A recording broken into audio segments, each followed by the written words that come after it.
At exactly 0317 hours on March 12, 2026, in the ink-black waters of the Strait of Hormuz, the most strategically vital 21 nautical miles of ocean on the planet, the Islamic Revolutionary Guard Corps Navy executed what they believed was the perfect kill trap. 17 days into Operation Epic Fury, with Iran's ballistic missile stockpile reduced by nearly 90%, IRGC Rear Admiral Alireza Tangsiri had gambled everything on a doctrine that Iran had been rehearsing in secret for over a decade.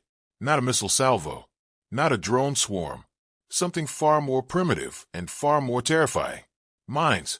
In the pitch darkness, 12 IIC fast attack craft, each no larger than a fishing vessel and invisible to radar in the surface clutter of a moonless sea, had been seeding the northern approach lanes of the strait with M08 moored contact mines for the last 90 minutes.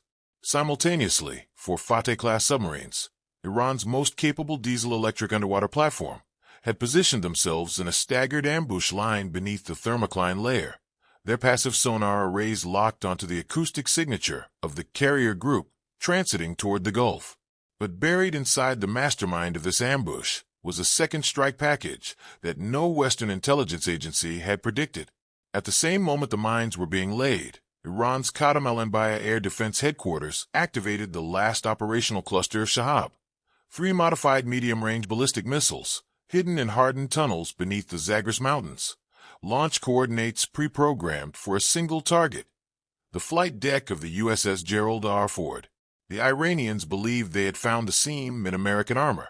What they did not know was that 80 nautical miles to the southwest, an MH-60 Seahawk helicopter from HSM-70 had already detected one of the IRC fast boats laying mines using its APS-153 multimode radar, painting a thermal bloom against the cold water that looked exactly like what it was. A threat being deployed against Allied shipping. The clock had started, the fuse had been lit, and the next 18 minutes would determine whether the Strait of Hormuz would become a graveyard for American naval power, or the burial site of Iran's last functional military doctrine. Red Circle Act 1, the Ambush Springs. 0319 hours. The Combat Information Center of the USS Gerald Ford CVN-78 erupted in controlled chaos. The Cooperative Engagement Capability Network flashed a Priority Alpha warning across all 14 Link 16 nodes in the carrier strike group simultaneously. The MH-60R's APS-153 data had cross-referenced with feeds from an MQ-4C Triton Maritime Patrol drone orbiting at 55,000 feet, confirming not 1, not 5, but 12 separate fast-moving surface contacts in the strait approaches, each exhibiting low-speed maneuvering patterns consistent with mine-laying operations. Strike Group Commander Rear Admiral Cole issued a single terse command. All units. Threat posture wartime immediate. Enkin Alpha lifted. Electronic silence was over. In the same breath, the E-2D Advanced Hawkeye, callsign Iron Eye, circling at 25,000 feet northwest of the Ford detected 3 distinct radar emissions pulsing out of the Zagros mountain range. The frequency and pulse repetition interval matched the guidance radar for the Shahab 3 Block 4. The Hawkeyes and /APY-9 radar system automatically designated 3 inbound ballistic tracks. Time to impact, 11 minutes, 40 seconds.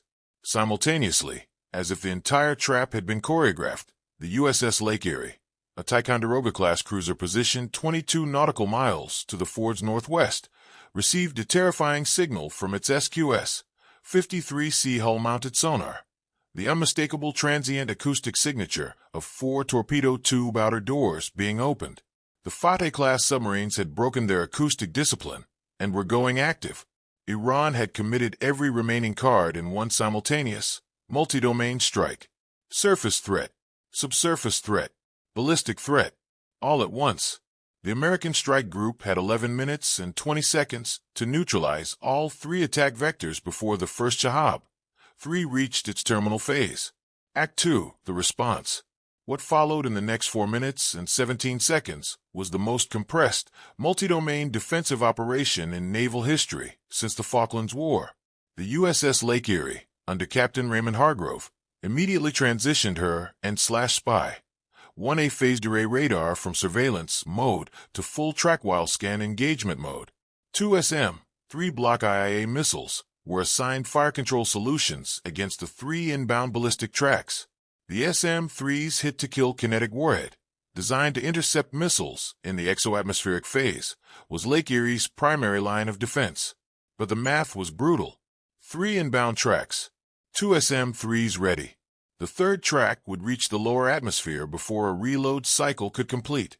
The USS Lady Gulf, the second Ticonderoga in the battle group, executed an emergency ballistic missile defense mode switch, spinning up her own spy, 1A, and designating the third Shahab, 3-track.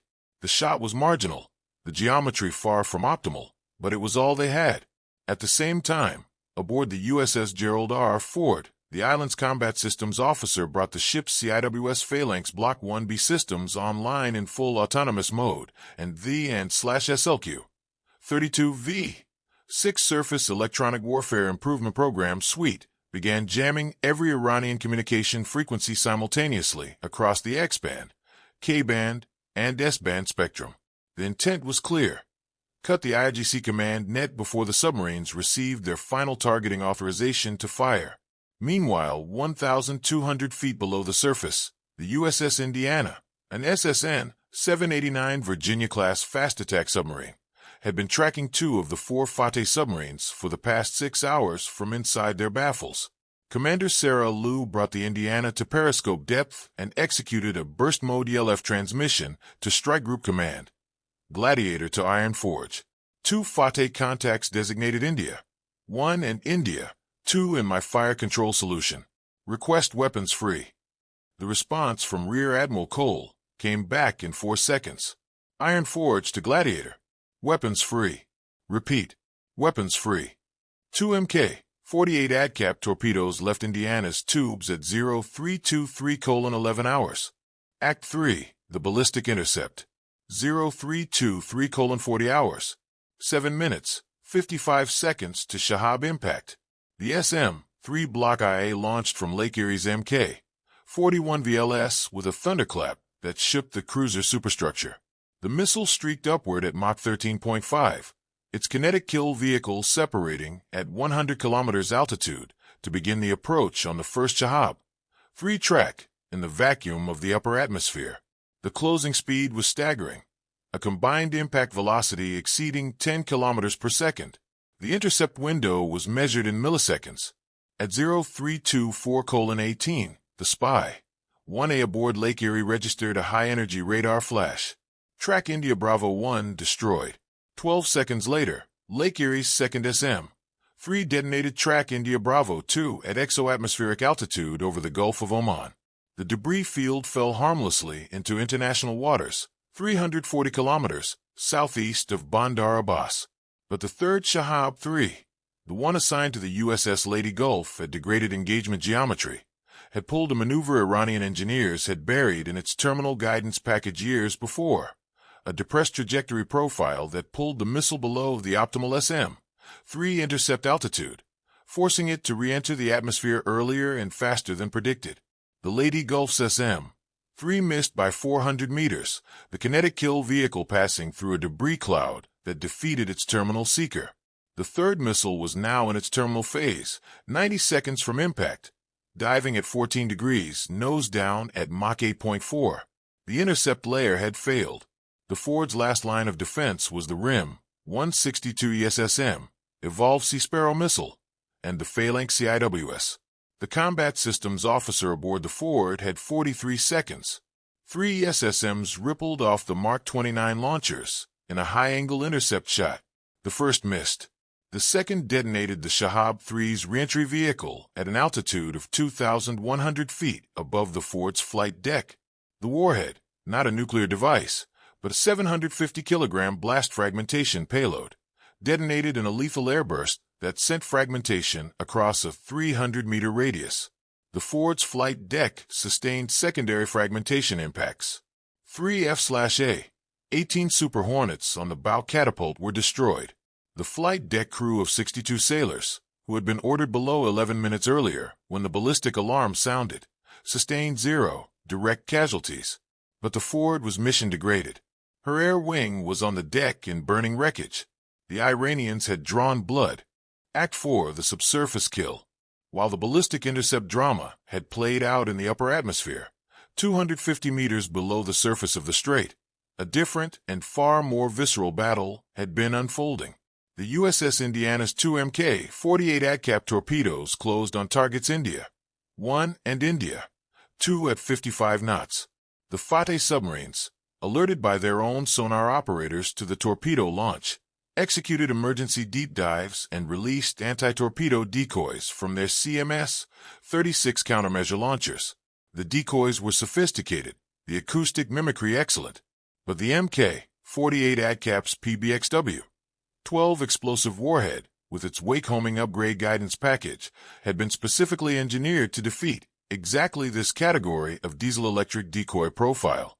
At 0324:55 hours, India 1 ceased to exist as a tactical contact. The explosion sent a shockwave through the strait that registered on seismic monitors in Muscat, Oman. India 2 attempted a sprint at maximum speed toward Iranian territorial waters, crossing 18 knots on a heading for Bandar Abbas Harbor. Indiana's second torpedo reacquired after the decoy confusion and detonated against the Fateh's pressure hull at 0325:44. 2 of Iran's 4 remaining operational Fateh-class submarines were gone in 109 seconds.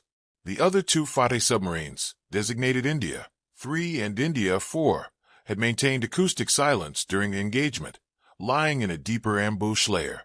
They never fired. Their commanders, listening to the destruction of their sister vessels on passive sonar, executed emergency creep mode withdrawal into Iranian territorial waters. They had seen the geometry of the kill chain and understood that firing their torpedoes would be signing their own death warrant. The subsurface threat had collapsed. Act 5, the minefield and the operators. But the most insidious threat was still alive. 12 IRGC fast attack craft had successfully laid an estimated 40 to 60 M08 moored contact mines across the northern approach lane to the Strait of Hormuz before American fire assets could be brought to bear. This was not a military threat. It was a strategic choke point. Every oil tanker, every LNG carrier, every container vessel that needed to transit the strait, 21% of global oil supply, was now facing an uncharted minefield in the dark. Rear Admiral Cole made the call that Washington had pre-authorized 3 days earlier. SEAL Team 3's Bravo Troop, staged aboard the USS Lewis B. Puller, a forward-operating base ship anchored 14 nautical miles from the strait, was given the execute order at 0327 hours. 2 combat rubber raiding craft launched from the Puller's stern ramp into the moonless black water of the Gulf. 16 operators, each carrying in /PVS, 31 integrated night vision systems and armed with Mk-18 Mod 2 explosive ordnance, disposal diving gear, crossed the dark water at 35 knots toward the minefield. Simultaneously, 2 MH-60S Nighthawk helicopters from Helicopter Mine Countermeasures Squadron 15 launched from the Puller, carrying and /AQS 24C airborne mine hunting systems, towed sonar arrays capable of locating moored mines in high-density sea clutter. The next 2 hours were the most dangerous EOD operation in the history of the United States Navy. Working in pairs in water temperature of 21 degrees Celsius, with zero ambient light, SEAL operators neutralized 47 mines using a combination of Mk-7 dive gear, shape breaching charges, and remote detonation pulls from the surface. 3 mines proved irrecoverable and were neutralized with countercharges that created detonations visible from the coastline of Oman 28 nautical miles away. 2 operators sustained decompression injuries during the accelerated dive profile. None were killed. By 0612 hours, the northern approach lane to the Strait of Hormuz was declared conditionally clear for single-lane transit under naval escort. Act 6, the aftermath. By sunrise on March 12, 2026, the battle was over in a tactical sense, but the strategic consequences were reverberating through every capital on Earth.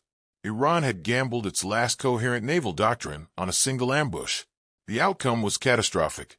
2 Fateh submarines destroyed, 12 fast attack craft sunk or disabled by 60 are Seahawk Hellfire strikes during the mine-laying phase. 47 mines neutralized. The Shahab, 3 battery position in the Zagros Mountains, detected by the Hawkeye's fire control radar backtrack, was struck by 4 Tomahawk Block V missiles at 0341 hours. The launchers were burning aluminum by 0347. Against this, the United States lost 3F divided by a -18E Super Hornets destroyed on the forward's deck by fragmentation. 11 sailors wounded, none fatally, by secondary fragmentation impacts on the flight deck superstructure. 2 SEAL operators metavased with Type 2 decompression injury. The MQ-4C Triton sustained minor fragmentation damage from Iranian shore-based manpads during its low-altitude surveillance pass and returned to its base on autopilot. The Gerald R. Ford, though mission-degraded with a damaged deck, never stopped floating. Her reactors ran at full power throughout. Her crew performed damage control with textbook discipline. By 0900 hours, 2 arresting wires had been cleared and single aircraft recovery operations were resuming. The Strait of Hormuz did not close. That last fact, that single outcome, was the most devastating defeat Iran had suffered in the entire war. The strait closure had been Tehran's ultimate deterrent, the geopolitical nuclear option that would trigger economic catastrophe across the world and force Washington to negotiate. They had assembled years of doctrine, hardware, and rehearsed precision around that single strategic objective, and they had failed. The Battle of the Strait of Hormuz on March 12, 2026, will be studied at every naval war college on Earth for the next generation. It proved 3 things that will define the shape of naval conflict for decades to come. First, multi-domain simultaneous attacks are only as effective as the intelligence that protects the attack preparations. The IRGC believed their mine-laying operation was invisible. The APS-153 radar and the MQ-4C Triton proved it wasn't. Modern surveillance saturation is so complete that surprise in open water is no longer a realistic operational assumption. Second, ballistic missile defense at sea has matured to a point where a 2-layer intercept architecture, SM-3 in the exoatmosphere, yes SM in the terminal phase, can defeat even a Mach 8 threat. It isn't perfect. The Ford's flight deck bears the scars of that imperfection, but the ship survived. Third, and most sobering, conventional naval power can contain a state actor's escalation. It cannot eliminate the willingness of that actor to absorb catastrophic losses in pursuit of a political objective. Iran lost 2 submarines, 12 fast boats, a ballistic missile battery, and 47 mines in a single engagement. Their foreign minister stated that Iran has not asked for a ceasefire and is prepared to defend itself as long as it takes. Think about what that means. Think about what comes next when one side in a war loses the capacity to fight, but not the will to continue. Because that is the most dangerous military scenario that exists. Not a nation with overwhelming firepower, but a nation that has nothing left to lose. The Strait of Hormuz is open this morning. Barely. What would you do in Rear Admiral Cole's position, with a damaged carrier, a minefield partially cleared, 2 enemy submarines hiding inside Iranian territorial waters, and a foreign minister who says the war is not over? Comment below, because the answer to that question will define the next chapter of this war. Stay sharp, stay informed, and remember, the most dangerous weapon on the modern battlefield is not a ballistic missile or a submarine. It is the will of an adversary who has already decided they have nothing left to lose.